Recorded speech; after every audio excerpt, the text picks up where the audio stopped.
All right, here we go. Okay. Well, thank you very much for joining me in this effective learning environment today. So before we jump into independent practice, I saw students actively moving through a gallery walk and attempting to engage with content. At one point, about 80% of the students were on task and having appropriate academic conversations. What do you think contributed to that moment of higher engagement? I think my aggressive monitoring. Yeah, absolutely. No, I'm Yeah, sorry.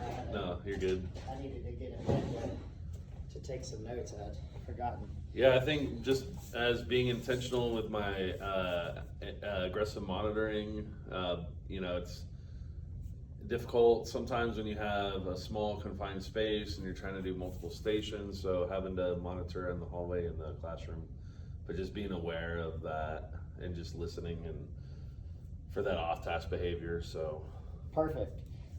So now that we've looked at them, and I see that you have a really nice exemplar copy of what a student has done, and everything is filled out. It looks like the handwriting is pretty legible. Yep. And it wasn't the easiest thing for them to probably like put it on a wall or a book. Right. Maybe use a clipboard or Yeah, something. I had clipboards. Yeah. And some of them were like on that, and some of them were like using their friend's back or something. Yeah. Yeah. So anyhow, they did good. He did a great job answering that.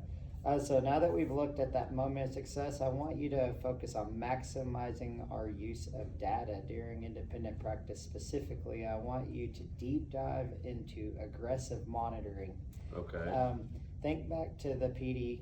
What are the keys to aggressive monitoring? I think zones of proximity, right? So like Yeah. being around the actual kids and especially the ones that are the off-task kids, just making sure that you have targeted kids, right? Like there's kids I don't have to worry about, and then there's kids I do have to worry about, and those are I think that's my keys for aggressive monitoring is zones of proximity and being intentional with who I'm targeting. Perfect. And that brings us to the next question. What is the purpose of aggressively monitoring in this way? What's the impact on your classroom? Yeah, so I think that not only will I get what I'm expecting, right? So I'm expecting them to complete this gallery walk. Okay. But also it kind of just makes sure that everybody's engaged in the learning. Sure. Okay, so improve like student thinking. Right, improve student thinking, student performance on their knowledge check at the end of class, right? If I'm aggressively monitoring, they're doing the work, which then in turn, hopefully, when I do their, exit ticket, that they score high. Perfect. And so with that exemplar in mind, what's the gap between that and what we saw today during your gallery walk? Well, some kids didn't have a gap. Okay, yeah. Like the ones that were on task, like this friend here, he did his gallery walk. He got all stations, 15 done. So you And have then 15 stations. Yeah, 15 stations. And then when I look at his exit ticket, he only missed 1 point out of 8 possible. Okay. So when I see that they complete it, there's a success rate in their exit ticket. But those friends that are off task and are not locked in and focused, well, they have a higher chance of not doing good on their exit ticket. I like that. So the exit ticket is the It's like your the check show. for understanding. Yes, yeah, my check for understanding. All right, perfect. So I noticed several moments where students were off task copying or unsure of expectations. Transitions caused a drop in engagement and misconceptions around conservation of mass or whatever it was. Yeah, and, yeah. And so like non-consistently addressing in the moment. What keys were missing at those little points? I think that what was missing was kind of like having those private conversations with those kiddos. Okay. Because it's only me in the classroom, and so Okay. I'm going to focus on the whole group Sure. and the Focuses on success whole. of the whole group. And I hate saying that I can't take the time to, address that 1 or 2 students, but it's like, you know, when you're stretched thin in the classroom when you're 1 to 30. No, that's ratio. perfect. Yeah. All right, so let's see, what was the impact on the students using your strategy? Yeah, so the impact on students, I really want them to be kinetic and moving around. Okay. That promotes engagement for the most part. You're not going to have your kids sleeping. You're not going to have your friends mostly off task, right? And so and then with that movement and gallery walk, they have self-paced learning style. They have practice exposure before, you know, at the end of class doing their exit ticket. So Perfect. Yeah. So what could you do in the moment when engagement drops during like the transitions? I know I heard a lot of, you know, I had the notes where I took, and you're like, okay, friends, we need to get back on task. Right, okay, right. It's, So what was the question again? okay, what could you do in the moment when engagement drops during the transitions? transition. Because you called a transition. Yeah, I would say make sure you rotate, and then, you know, just being, I guess, aware of each group's status, if you will. Like if I had two friends at a station for more than like 2 or 3 minutes, obviously that's of concern because it shouldn't take you 2 to 3 minutes to complete that station. They should, you know, knock it out in about a minute. And so obviously as the teacher, either they're off task or they're confused on the question itself. And so I think that would help me. I could have done better maybe whenever they're, you know, during the transitions. Yeah, perfect. So based on what we discussed today, what do you think your action steps should be? Like in closing like the gap, and this isn't like their learning gap, but the gap of like say the transition. Focus.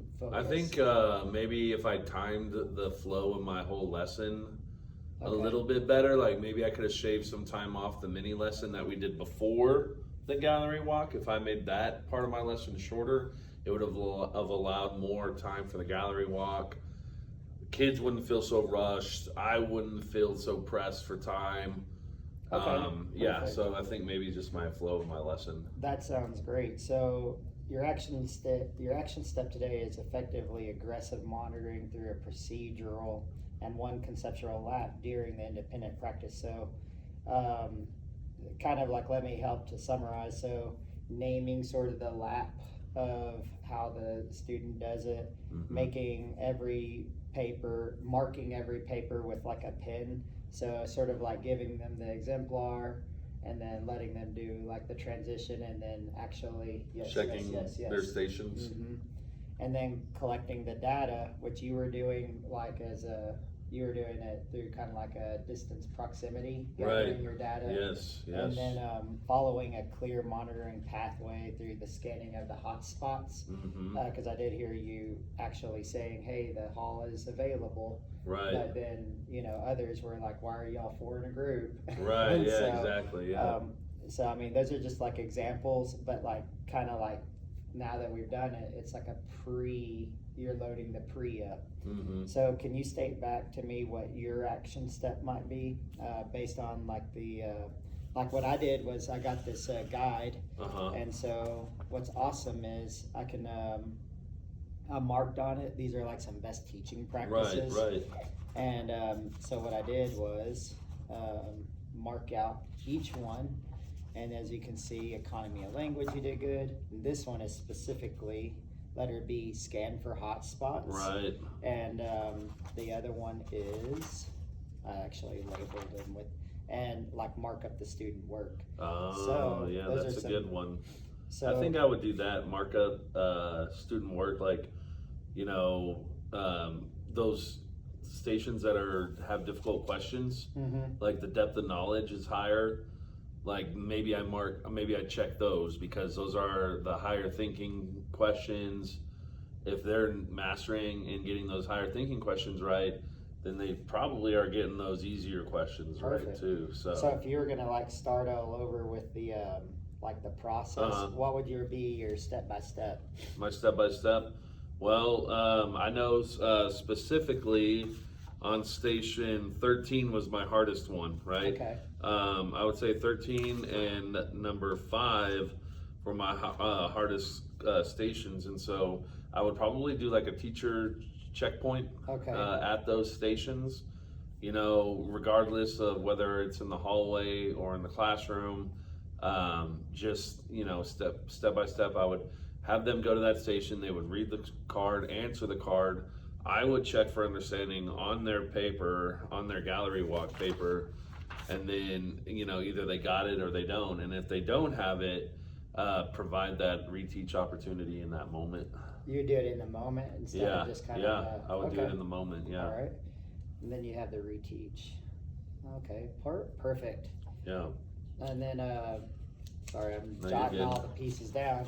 So let's plan before we practice. We're going to use like an actual student work from the gallery walk. Uh-huh. Using your exemplar, take a Uh-huh. couple minutes to fill out this chart, okay?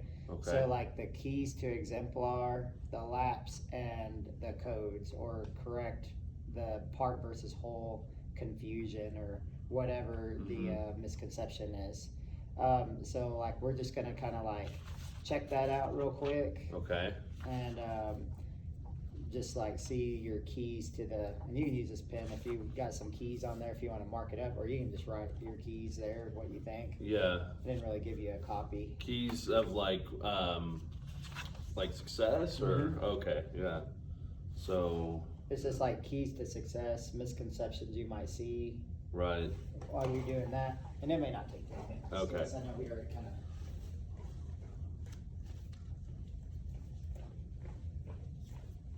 Justifications of why, Yep, that's what I'm. not just like answers. Like he did a good job for the most part. He answered, but then justifying. there's Yeah, and then you have some gaps right there, right, where it's just like what's 2, 3, 1. yeah, exactly.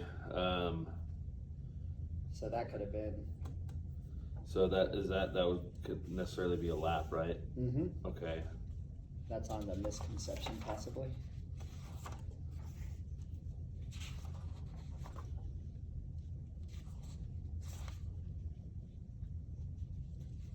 Let me check the time. Oh, perfect. Justification. About another minute or so. Yeah, and then codes. But that's more Codes. of us. It's just kind of like correctly. Right. Y'all learned a little bit about frequency this day. Yep. All right. Perfect. Let me check that out. Yeah. Sure, it's great. So how will you collect the data? Same, well, like in the future, if you were to do something Mhm. similar, what are ways?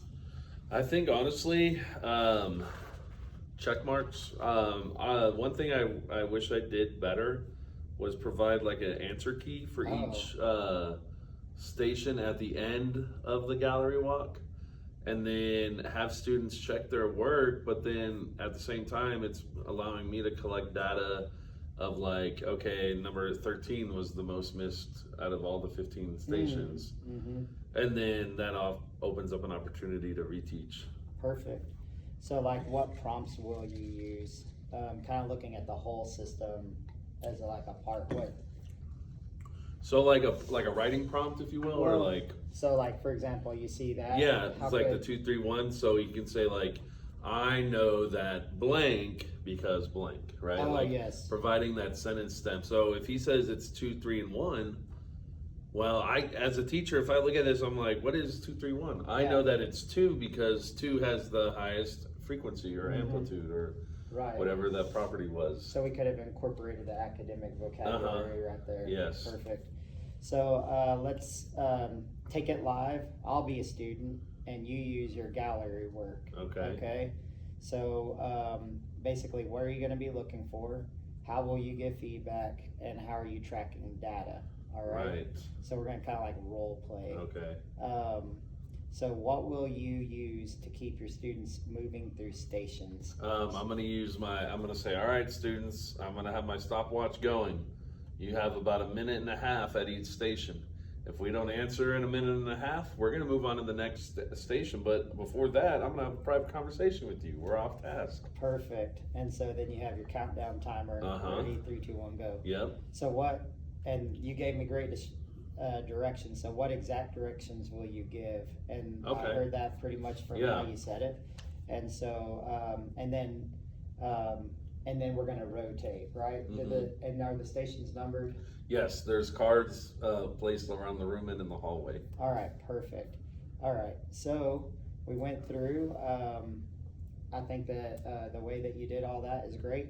We're gonna like follow up in a few days. Okay. And I don't know if you'll be doing exactly a gallery walk, but when you have another gallery walk here in the future, Yes, sir. I would love to observe Yeah, that. And then for we'll sure. just kind of check and see how, like I know that we both kind of learned a bit about this process going Yeah, through it. So, yeah, definitely.